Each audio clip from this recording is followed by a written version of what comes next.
bamaze kurotsa mariage zabo, urudandazwa rwabo, ubuzima bwabo, uruvyaro rwabo, ibikorwa byabo, barakora niyashikabira ntibigere batera ku ntambwe, ntibamenya yuko bari mu mabohero. Nimo umuntu yogendagenda ariko ikiziriko. Mwene data, nagomba ngo utahure ivyo.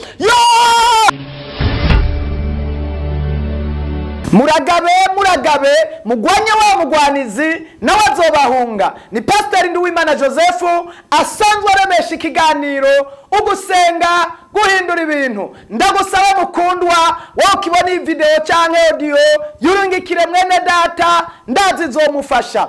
Teme turi kuri teme nziza cyane ivuga ngo kuva mu mabohero. Imbere rero yuko tusangira ijambo ry'Imana, wewe wifuza kuronka ubutumwa ku munsi andika inimero 69 50 22 68. Urakeneye kubona ivyagutse, ja kuri YouTube andika Pasteur Nduwimana Joseph, gira sabone no kuri Facebook uzobona ivyagutse ku rugero rukomeye cyane. Ndagusaba ukibona ubu butumwa burungikire mwene data mu magroupe n'inshuti.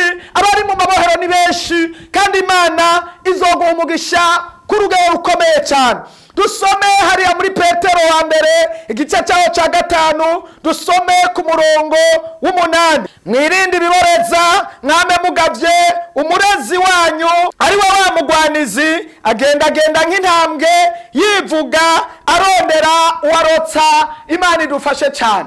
Ndagomba ko tuvugana kw'iri jambo y'uyu murezi, uyu mudayimoni, uyu shetani agenda nk'intambwe, agenda arivuga arondera barotsa. Aya n'amajambo akomeye cyane. Tumaze iminsi turiko turavugana ku mabohero abantu babohewemwo. Twamuze kubabwira yuko hariho amabohero cyangwa ibiranga bari mu mabohero bishika 15. Ivyo twagiye tubivuga ko ubu twagomba tugere ku gishika 5 kiranga umuntu ari mu mabohero. Niwasanga ufise ikimenyetso nk'ico umenye yuko Satani yamaze kukwivuga, Satani yamaze kukuboha, naho ugenda umeze nk'umuntu ari mu gasho mugabo bakamuha umwanya muto wo gutembera ariko bamufise mu kiziriko. Reka dusome ikiranga kimwe mw'ivyo nagomba mvuge. Nukurota indoto,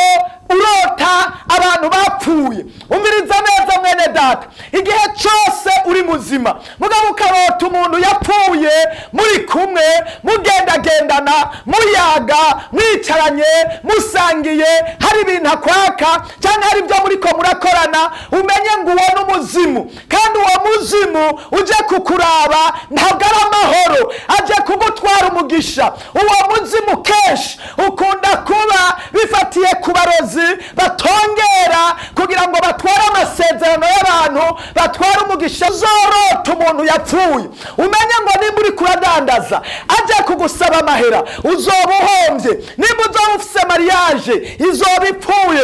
Nimba uzoba ufise urugendo ruzoba ruhagaze. Nimba uzoba ufise projet ariyo yose izoba ipfuye. Uzobigendeza urabe nta gihe na kimwe uzorota muriko mugendana n'umuntu yapfuye ngo muri nkurikizi mu buzima bw'ikintu kiba. Urabikurikirana neza, uzobikurikirane. Abatari bake bavyita ibisanzwe, abandi bakabona umenga bagendewe, bararyohewe, baranezerewe. Mwene data, Bibiliya ivuga ngo nta hantu umuntu muzima yohurira n'uwapfuye.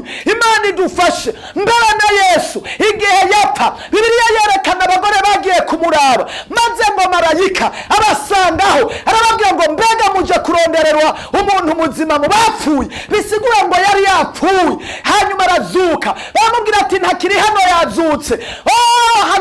Haleluya.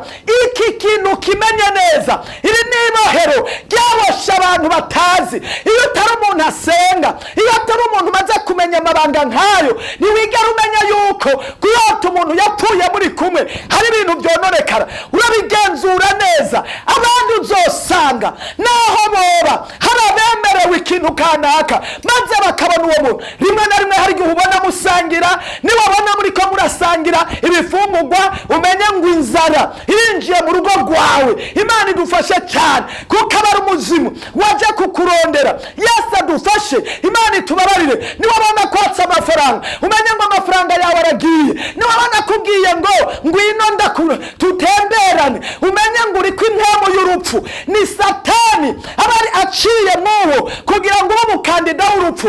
Rero igihe cyose umurozi mu kukuroga atongera ku muzimu wapfuye. Ibyo ni bimenyetso ndiko ndakubwira. Niwabona kubwiye ngo narinje kugutwara cyangwa narinje ko ngo tugendane cyangwa dutemberane, uwo mwanya nyene umenye ngo uri umukandida, umenye ngo abadayimoni barikora kurekrama kugira ngo umusangi iyo yagiye. Imana idufashe, nimutahure, menya amabanga, menya isi y'intemo ingene imeze, menya ingene Satani ariko arakora. Erega Satani arahari, erega aragenda mugabo ntaboneka. Ibikorwa akora abikora mwibanga. Nico gituma hano twasomye ijambo ry'Imana rivuga ngo agenda nk'intambwe, ngo yivuga, ngo arondera abarotsa abatari bake. Yaramaze kurotsa mariage zabo, urudandazwa rwabo, ubuzima bwabo, uruvyaro rwabo, ibikorwa byabo. Barakora niyashikabira, ntibigere batera ku ntambwe, ntibamenya yuko bari mu mabohero. Nimo umuntu yogenda ariko ikiziriko. Mwene data, nagomba ngo utahure ivyo.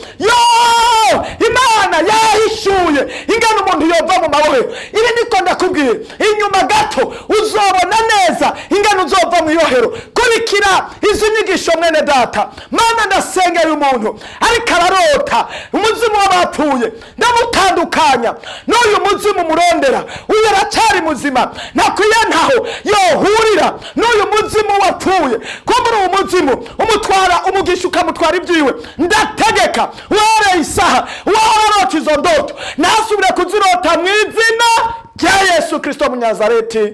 Amen.